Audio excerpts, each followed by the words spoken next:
వైరాలో జరుగుతున్న ఈ సభకి పెద్ద సంఖ్యలో వచ్చేసిన అక్కలు చెల్లెళ్ళు అన్నలు తమ్ముళ్ళు మీతో ఈ పండుగ వాతావరణంలో నేను పాల్గొనడం నాకు ఎంతో సంతోషంగా ఉందని చెప్పి నేను మనవి చేస్తాను.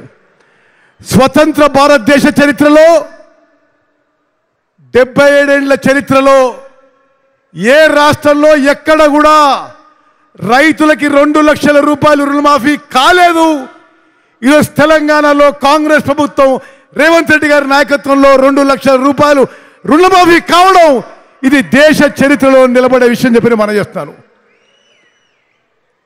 గతంలో యూపీఏ ఉన్నప్పుడు మన్మోహన్ సింగ్ గారి ప్రభుత్వంలో దేశవ్యాప్తంగా అందరికీ రైతు రుణమాఫీ జరిగింది.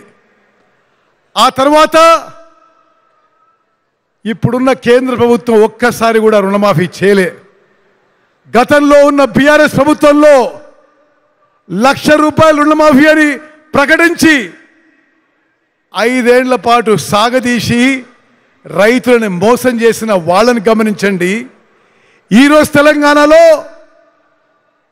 ముఖ్యమంత్రి రేవంత్ రెడ్డి గారు, ఆర్థిక మంత్రి ఉప ముఖ్యమంత్రి బట్టి విక్రమార్క గారు, వ్యవసాయ శాఖ మంత్రి తుమ్మల నాగేశ్వరరావు గారి నాయకత్వంలో నేను ముందు చెప్పినట్టుగా స్వతంత్ర భారతదేశంలో